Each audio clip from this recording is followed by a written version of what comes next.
उससे पहले फिर एक तार्किक बात कहता हूं,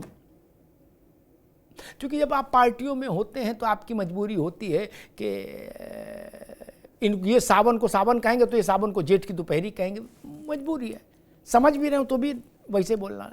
एक व्यवहारिक बात, सच्ची बात कहता हूं, दो बातें, मुफ्ती साहब मेरी बात से 100% सहमत होंगे, मुन्ना खान साहब क्योंकि कांग्रेस में इसलिए सहमत नहीं हो पाएंगे। दो बातें एक साथ नहीं चल सकती मुफ्ती साहब। क्या? चाहे ब्रह्मा उतर आए और चाहे नबी आ जाएं, दो बातें एक साथ नहीं मानी जा सकती। पूछो क्या? इस देश का मुसलमान सबसे गरीब है और इस देश का मुसलमान धुआंधार सब जमीन दान किए जा रहा है, रुकी नहीं रहा किसी के रोके से। हजारों लाखों एकड़ जमीन धुआंधार दान किए जा रहा है। अरे जमीन ही तो सबसे महंगी है भैया। जिसके पास लाखों एकड़ जमीन दान करने की है वो गरीब कैसे हो जाएगा? दो बातें एक साथ ना करो। या तो ये कहो कि जो औरंगजेब सो हम, जो वाजिद अली शाह पैर में घुंघरू बांध के नाचते थे सो हम, तो हम मान लेंगे। और अगर ऐसा नहीं है तो संभल वाले अब्दुल समद मुफ्ती साहब, चना मुरमुरा बेचने वालों ने एक वक्फनामा बना दिया, 7 वर्ग किलोमीटर जमीन वक्फ दान कर दी। क्या? जब सख्ती हुई, जांच हुई तो उनके नाती पोते आए, बोले हुजूर हम तो अंडा ब्रेड और मूंगफली बेच के जीवन जी रहे, हम कहां से दान कर देंगे, हमारे पास अपना कुछ रहने को थिया नहीं। लेकिन कागज फारसी में बना हुआ था, 7 वर्ग किलोमीटर।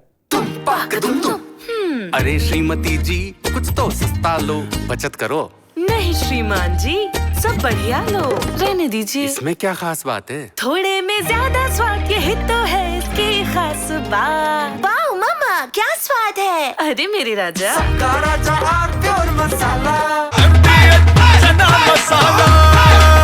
अब छोलिया हो या लोबिया, सफेद चने या काले चने, सब कुछ मजेदार बने। जितना बड़ा संभल शहर नहीं, उससे ज्यादा वक्फ कर दिया था। दोनों चीजें एक साथ नहीं चल सकती। या तो कहिए कि हम अभी भी उतने ही संपन्न हैं जितने वाजिद अली शाह के समय में थे। नहीं, ये दान कौन कर रहा है भाई? किसके पास है जमीन? जमीन कहां से आई ये तो पता लगे। औरंगजेब के समय में समझ में आती थी बात, अकबर के समय में समझ में आती थी। सच्चर कमेटी दूसरी तस्वीर दिखा रही है मुफ्ती साहब, वो करी खाने को रोटी नहीं इनके पास, इतना गुर्बत है। और इधर मैं देख रहा हूं कि दिन दूनी रात चौगुनी जमीन बढ़ रही है वक्त के पास। कौन ला रहा है? रावत जी कहें मैं गरीब ब्राह्मण हूं और फिर रावत जी का एक आदेश पत्र जाए कि 500 एकड़ जमीन बिड़ला मंदिर को दान दे दी, तो मैं पूछूंगा ना कि गरीब कैसे थे भैया? आपको वहां तो 500 एकड़ जमीन थी।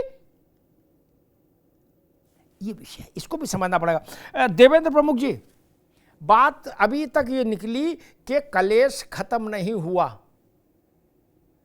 कलेश तब खत्म होगा जब पूरा कानून खत्म हो जाएगा। जो मैं समझ पाया, मुफ्ती साहब ने जो बात कही और मुन्ना भाई ने जो बात कही, वो करें ये टेम्परेरी लड्डू है, लेकिन दोनों हाथ में लड्डू रहे, दोनों के हाथ में लड्डू रहे मंजूर नहीं। एक का लड्डू छीनना पड़ेगा। एक हरी मिर्च खाए, दूसरा लड्डू खाए, ऐसा हो बनेगा तब मामला सलटेगा। देवेंद्र प्रमुख,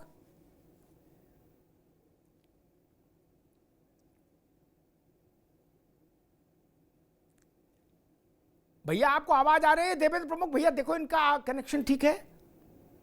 देखिए आवाज मिल रही है सर मेरी? जी हाँ मिल रही। अमिताभ सर आवाज मिल रही है मेरी? मिल रही है भाई, मिल रही है। देखिए सबसे पहले तो मैं ये कहता हूं कि जो माननीय सुप्रीम कोर्ट का जो डिसीजन आया है उस डिसीजन का स्वागत करते हैं। माननीय सुप्रीम कोर्ट इस देश की सबसे बड़ी वो विश्वसनीय संस्था है जिससे पूरा देश, भारत और लोकतंत्र और लॉ चलता है। अगर वो किसी भी पक्ष में फेवर में कोई भी डिसीजन करें सर, कोई फैसला करें तो उसका स्वागत करते हैं। कहीं जरूरत होती है सुधार की तो ये एक विशेषाधिकार माननीय सुप्रीम कोर्ट से अलग भारत के संसद को है। और उस संसद में जो कानून पारित होते हैं, अगर उसमें कहीं भी कोई आदेशित किया जाता तो सलाह के तौर पर दिया, कोई आदेश किया नहीं है। मैं इसलिए धन्यवाद देना चाहता हूं। और जिस तरीके से मुस्लिम स्कॉलर के रूप में हमारे साथी बैठे हैं, और मुन्ना खान जी कांग्रेस के प्रवक्ता हैं, सर शेर और शायरी बहुत अच्छी भी करते हैं, लेकिन मैं जानता हूं कि जब वो घुमाने की बात है, अगर वो तथ्य पर थोड़ी सी बात कर लें। अच्छी बात है आज जो है हम चर्चा कर रहे हैं वक्फ बोर्ड को लेकर, लेकिन कभी कभार जो चर्चा है जो होनी चाहिए उस पर भी चर्चा हो। जब ये आपने अमिताभ सर, आप जब डिबेट करते हैं तो जमीन कुछ ज्यादा कुछ बचता नहीं है, जड़ निकल कर क्लियर आती है। ये इनडायरेक्ट में कहीं ना कहीं इशारा भी किया है कि ये पैसा, ये धन, ये दौलत, ये तो जिस दिन औरंगजेब का और दूसरे आक्रांताओं का राज खत्म हुआ उसी समय हिसाब होना चाहिए था। बचा कुचा यह हिसाब 47 में हो जाना चाहिए था, और हो गया था। कुछ बेईमानियां, कुछ गलती हुई है। अगर बोर्ड सनातन बनता, पाकिस्तान में आज हमारी जमीनें होती, पाकिस्तान के मालिक आज हम होते। लेकिन धोखा जब शुरू से होता है ना, जब अपना ही गद्दार होता है तो परिणाम कुछ और आते हैं। आज न्याय जो हो रहा है, आज जो सच्चाई निकल कर आ रही है। और एक बड़ी बात और सर आपको इंगित करना चाहूंगा कि बड़ी संख्या में इस देश का मुसलमान चाहता था इस वक्फ बोर्ड को, इसमें क्लियरिटी कराने के लिए, सुधार के लिए, जो सरकार के साथ लड़े हैं और जिन्होंने हलफनामा दायर किए हैं, माननीय सुप्रीम कोर्ट तक भी गए हैं।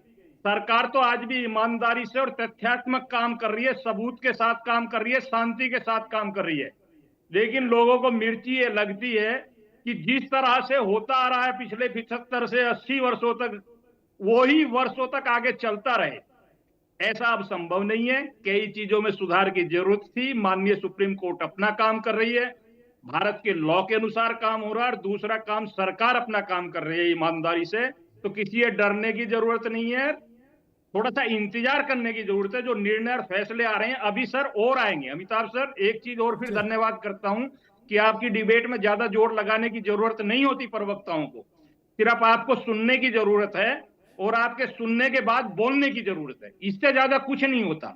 ये बहुत अच्छी बात है। कम ताकत में कम आवाज लगाकर, कम जोर लगाकर एक अच्छी डिबेट हम लोग कर निकल जाते हैं आपके साथ, और कुछ सीख कर निकल जाते हैं।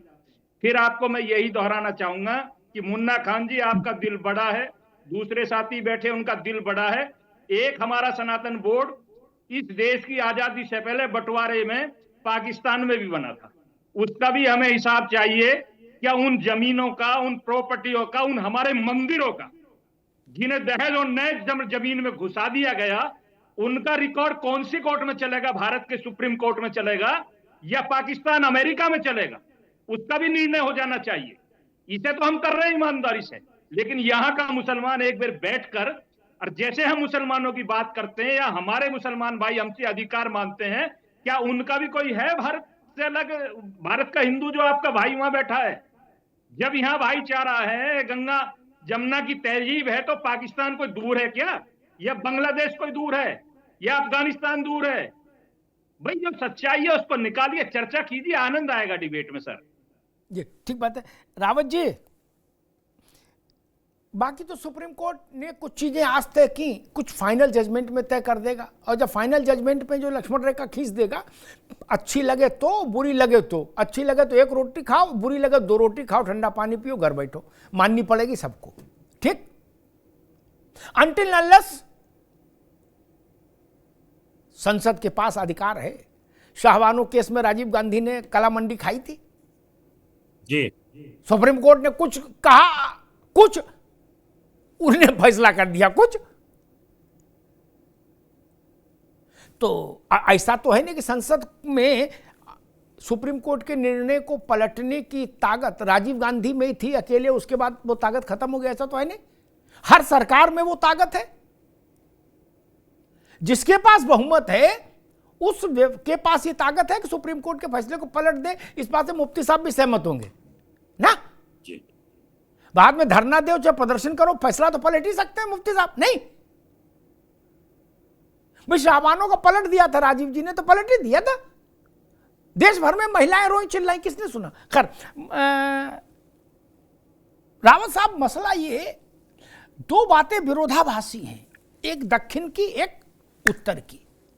इस देश में मुसलमान बहुत गरीब है, रहने की जगह नहीं, खाने का खाना नहीं, शिक्षा नहीं, दीक्षा नहीं, बिल्कुल फटे हाल है, ऐसी एक तस्वीर बताई जाती है क्या। और दूसरी तरफ यह आता है कि जुलाई में 1 लाख एकड़, अगस्त में 2 लाख एकड़, सितंबर में 3 लाख एकड़ दान कर दी क्या। जहां झुग्गी की जगह नहीं मिल रही, LIG बनाने की जगह नहीं मिल रही। मुगलों के समय में वक्फ में संपत्तियां बढ़ी, समझ आती बात, भाई हुकूमत थी। नवाबों के यहां बढ़ी, समझ में आती है। अब ये कैसे बढ़ रही है? एक उदाहरण मैंने संभल का दिया, उनने संभल से ज्यादा इलाका संभल के नाम पे दान कर दिया। बाद में पता लगा ये तो मूंगफली बेच रहे थे। रावत जी। जी आदरणीय अमिताभ जी, मैं पहले ये बता दूं कांग्रेस प्रवक्ता जी को और मुफ्ती नईमुद्दीन जी को, इन्होंने ये कहा था क्या मंदिरों में मुसलमान अध्यक्ष हो सकता है या मेंबर हो सकता है। मैं आपको बताना चाहता हूं, हुगली के अंदर तारकेश्वर मंदिर है बहुत बड़ा एक, वहां ममता बनर्जी ने बॉबी कादरी, वहां के एक मंत्री थे, उनको उस बोर्ड का अध्यक्ष बना दिया और बड़ा विरोध हुआ, टीवी पे डिबेटें हुई, हंगामा हुआ, लेकिन ममता बनर्जी ने उस टस से मस नहीं हुई। लेकिन फिर मैंने कहा ये तो मैं काफिर हो गया, मैं ये बॉबी कादरी तो काफिर हो गया। मैं कहा जो मंदिर में जाके मत्था टेकेगा, जो शिवलिंग में जाके पहुंचेगा, जो घंटी बज रही है वहां पर, मैं कहा ममता बनर्जी ने तो उसको हिंदू बना दिया। तब जाकर के वो डिबेट में वहां ममता TMC के लोग भी बैठे हुए थे और मैंने कहा ये जो यहाँ सेकुलरिज्म की बात कर रही है और मंदिरों के अंदर ये जो मुसलमान मंत्री हैं उनको वहां का अध्यक्ष, बोर्ड का अध्यक्ष बना दिया, तो मैं कहा ये तो मुसलमान रहा ही नहीं, ये तो हिंदू हो गया। तो जाकर के बॉबी कादरी ने फिर रिजाइन किया, वहां से रिजाइन करना पड़ा। आप जा सकते हो मंदिरों में, लेकिन आप तो वहां का प्रसाद भी नहीं खाते, आप तो वहां मत्था भी नहीं टेकते, तो आप घुसोगे कैसे? आप तो घुसते ही काफिर हो जाओगे। हाँ, हम मस्जिदों में चले जाते हैं, हमें कोई दिक्कत नहीं होती है, हम ये टोपी भी पहन लेते हैं गोल वाली, हमें उससे भी कोई दिक्कत नहीं होती है, क्योंकि हिंदू एक ऐसा है सर्वधर्म समभाव की बात करता है, हिंदू एक ऐसा है जो विश्व शांति की बात करता है। आप लोग तो कट्टरता करते हो, हम तो कहते हैं आ जाओ आप मंदिरों में बैठो, आपको हम मंदिर का अध्यक्ष बनाते, बन के दिखाओ। आप घुस नहीं सकते मंदिरों में, और अगर आप घुस गए नईमुद्दीन साहब तो आपके ऊपर फतवा जारी हो जाएगा, सर तन से जुदा के नारे लगेंगे, हैदराबाद में आप ही के खिलाफ लगेंगे और मुन्ना खान को तो अगवा करके लेके जाएंगे। हम तो तैयार हैं, हमें तो कोई दिक्कत नहीं, हम तो सर्वधर्मभाव की बात करते हैं और दूसरे धर्मों की बात मैं नहीं कर रहा यहां पर। इसलिए जो आप लोग जो जमीन की बात थी ना अमिताभ जी, यहां मुन्ना खान की भैंस बंध गई 4-5 और वो धीरे धीरे धीरे धीरे बढ़ते 1 एकड़ जमीन हो गई और 1 एकड़ जमीन उठा के वक्फ बोर्ड को दे दी है ना, वक्फ बोर्ड ने अपने अंदर ले ली। ऐसे धीरे धीरे करके जो जमीनें थी वहां कोई बोलने के लिए तैयार नहीं। एक तो एक टेरर फैलाते हैं, जहां रहते हैं पूरे एक शहर के अंदर एक मोहल्ला पूरे शहर की नाक में दम कर देता है, एक मोहल्ला, और वो मोहल्ला ऐसा दम करता है नाक में कि जो जमीन उस शहर की दिखती है ना, ये शहर की जमीन है, ग्राम पंचायत की जमीन है, वो गौशाला की जमीन है, वो सब वक्फ बोर्ड के नाम पे कर देते हैं, बोलने के लिए तैयार ही नहीं है कोई। तो इसलिए ये वक्फ बोर्ड में जमीन बढ़ी और सरकार ने जो फैसला लिया ये बहुत शानदार फैसला है। क्या मतलब है आपके पास में रेलवे के बाद 2nd नंबर पे इतनी जमीन होने का? क्या करेंगे आप उस जमीन का? आप उसमें खेती करते हैं क्या? कब्जा कर रखा है आप लोगों ने, वहां पर आपने दुकानें किराए पर उठा रखी हैं, आपने बिल्डिंगें काट दी हैं, वहां स्कूल किराए पे दे रखे हैं बना करके, आपने कॉलोनियां काट रखी हैं, वहां पर आप मजे ले रहे हो। कुछ लोग गैंग हैं, गैंग चलाते हैं वहां पर। जो ठीक है रावत जी, बिल्कुल मैं आता हूं दोबारा। अरे श्रीमती जी कुछ तो सस्ता लो, बचत करो। नहीं श्रीमान जी, सब बढ़िया लो, रहने दीजिए। इसमें क्या खास बात है? थोड़े में ज्यादा स्वाद, यही तो है इसकी खास बात। वाओ मम्मा, क्या स्वाद है। अरे मेरे राजा,